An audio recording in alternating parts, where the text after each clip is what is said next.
Good day, Hotman and Air Acolytes, and welcome to another installment of the 15th most popular Last Airbender podcast on the entire internet, if you don't count anywhere outside of the United States. It is Breaking Wind with myself, Jason Roygaston, and my friend VHS Jace, and today, good news, everybody, it's a Sokka episode!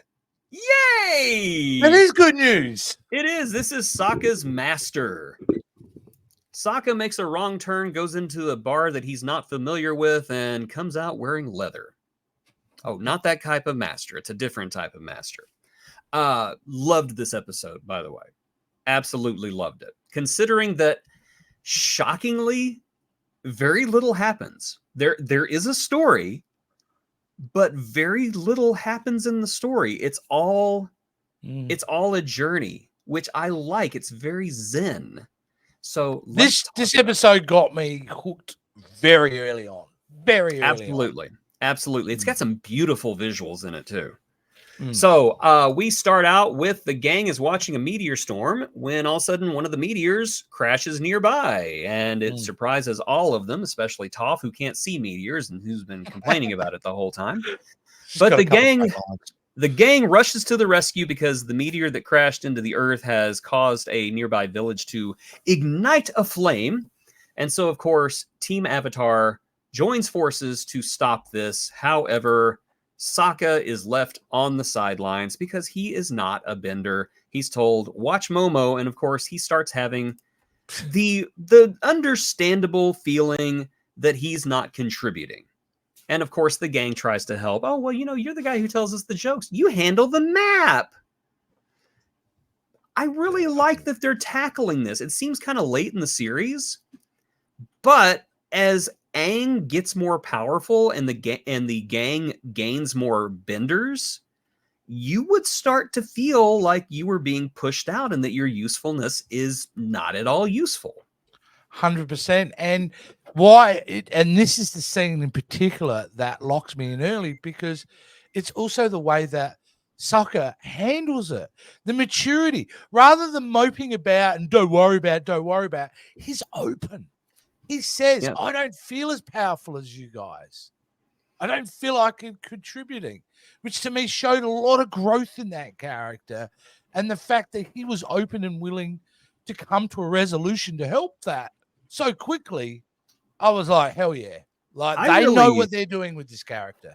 I really enjoy that. And I also enjoy how supportive everyone is, because they understand. Totally. They get him. They're just like, hey, you are important to this group, but we understand why you feel this way. Your feelings are valid.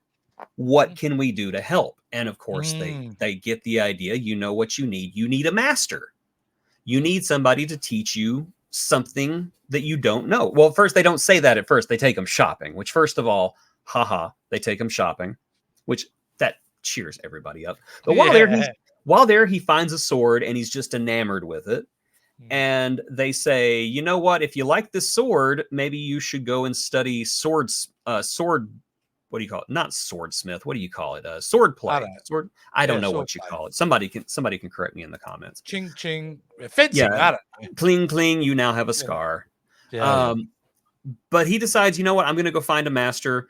The person who runs the shop says, well, this sword was made by this guy. So yeah, he would be a perfect master for you. And Sokka's like, yay, I'm helpful. And then we check in on another old friend, somebody we haven't seen in a while. And that is Uncle Iroh, who looks like me after I watched M. Night Shyamalan's The Last Airbender. He is not doing well, at least not while the guards are there, but that clever old fox. Oh, I can feel a Rocky montage coming. Oh, yeah, that clever old fox he's hard at work. He's hard at work getting hard. So, I mean, he is... Yeah, we will see the results of that here in just a minute. I want to know what his routine is personally, because anybody who can go from a marshmallow to a cut of beef like that, oh, Daddy, tell me how to do it. And he's like in his mid-70s or something. Oh, yeah, he's old as hell. He's old. Yeah, he's old as hell. And like Stay Puft Marshmallow Man, Adonis. Yeah, it's pretty amazing. Sokka begs the master, please teach me how to sword. And the master, of course, is impressed with Sokka's humility because Sokka says, there's so much that I don't know. I don't know if I'm worthy. And the swordsman That is not says, season 1 Sokka at all. no. He would have No. never done that back then. That is, though, but that's okay. It's okay to be excited. So this is where I'm saying that this episode really doesn't have a whole lot of story in it because most of it is simply the training. We get the master telling Sokka about swords here. We get the gang missing Sokka because he's not around. And then, you have to draw a picture of the Great shot. You added a rainbow.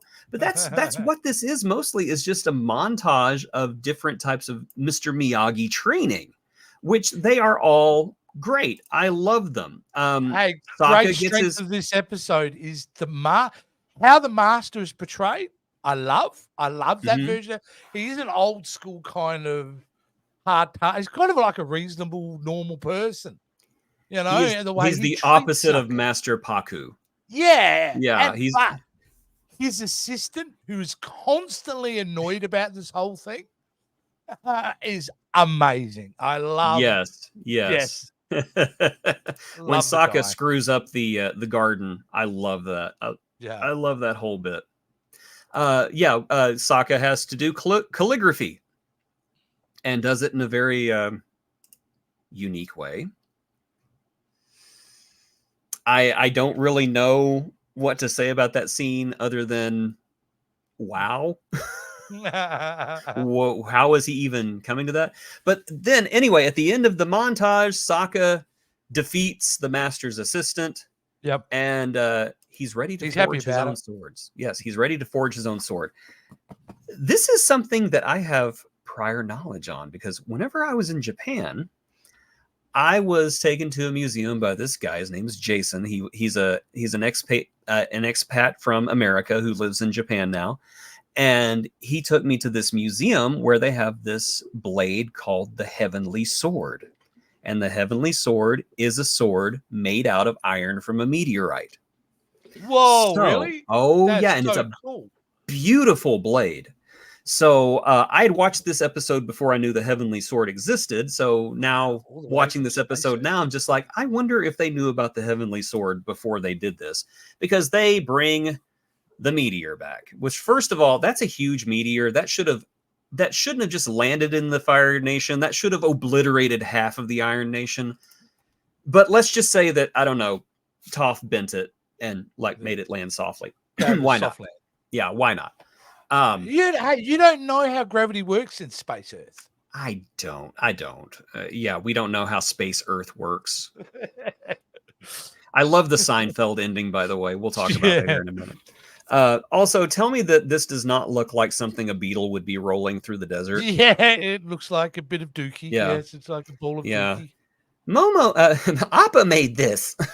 We're just throwing it away. It's good fertilizer. And of course, while this is going on, Uncle Iroh is planning more Getting shenanigans. Stronger. Exactly. Where's my tea? Get my tea. He doesn't talk in this again, does he? He does not. He grunts a little bit. I think, if I remember right, I think we're going to hear him talk in the next episode. And of course, that's when he's not a new voice actor. As I said, he did a few pickup lines last season, but that man takes over for him. And again, of course, you can never replace Mako, but he does a darn good job emulating him. So we'll talk about that later. Sure. So the time comes whenever the master gives Sokka his sword. Excuse me, before we get to it, how is that giant big poop ball only produce a blade that big? What happened to the rest of it? I don't know. The master's got it somewhere. He's like, I'm gonna keep the rest of this crap here. I'm gonna make me some more. And then later on, Toph just gets this little tiny little bit. Well, she makes a star out of it. And first of all, I'm just like, okay, you can't see stars. How do you know what a star looks like? Oh, yeah. I'm just saying. True. But anyway, Sokka is being presented with the sword, and that's when Sokka does the most mature and honorable thing we've ever seen him. He confesses everything to his master, saying that I've been lying to you this whole time. I'm not Fire Nation. I'm Water Tribe. And the master says, okay, fight me. And so they start fighting. And it's a pretty good fight. It's a good fight. It's very well choreographed. An expected reaction from, you would think, a Fire Nation master. Immediately attack anyone who's not from the Fire Nation. Absolutely. And I loved Sokka's reaction to everything. First of all, no, this is my fight. And then the rest of it's not him being brave. It is just him. It is just him staying desperately trying to stay one step ahead, because it's not like, oh yes, you have a special talent. You know, the talent recognized in so few people. No, it's like, dude, you've been training for one day. You're about to get your butt handed to you. And even the moments where he's like actively running away, like that, full motion, he's just panicking. It reminded me of the absolute classic Jackie Chan movies, where it seems like whenever he's dodging everything, he looks like he's scared to death.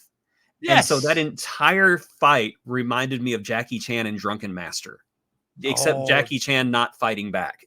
That's basically it. Absolutely terrific film.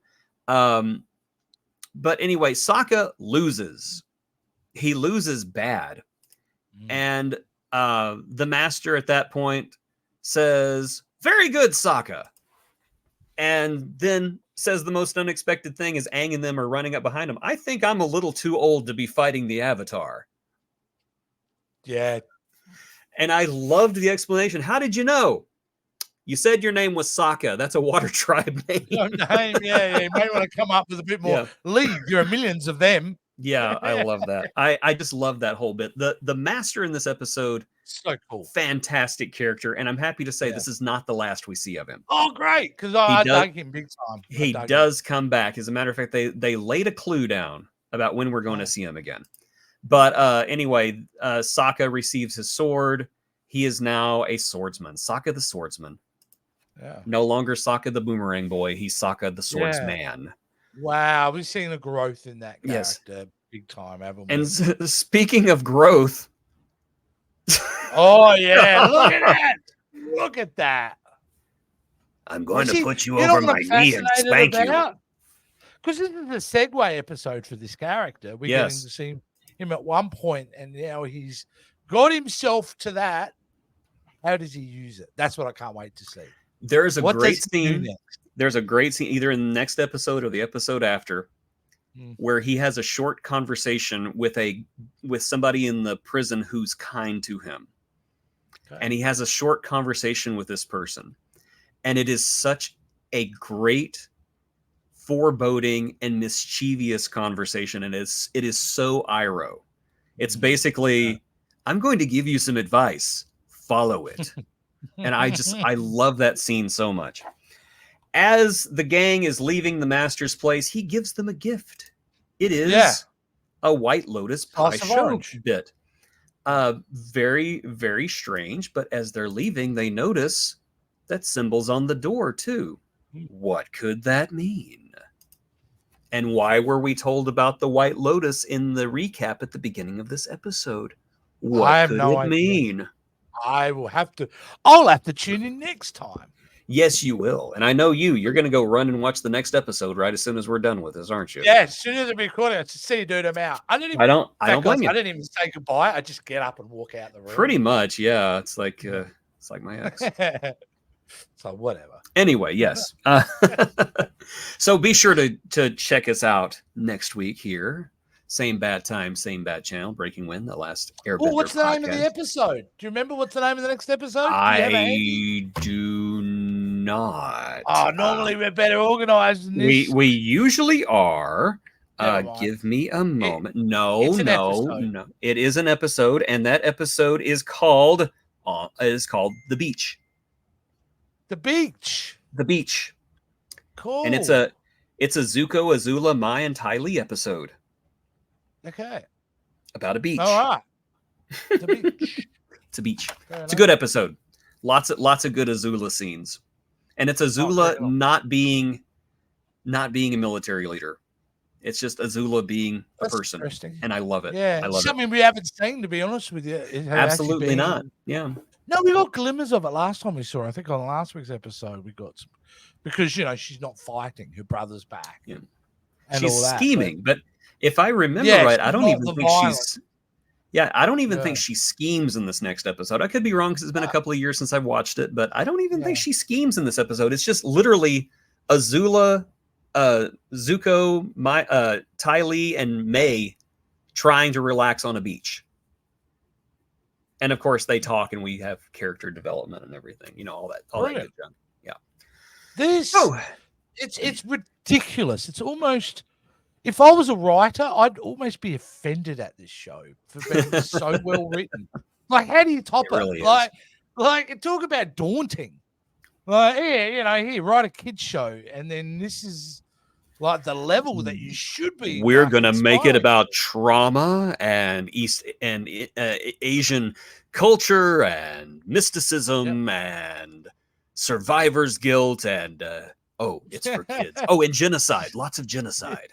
Lots of genocide. For kids. You know what they need to do, Jace? They need to have like an Avengers event show where you get the writers from Avatar, the writers from She-Ra, Princess of the Power, maybe some from, you say Steven Universe is pretty incredible.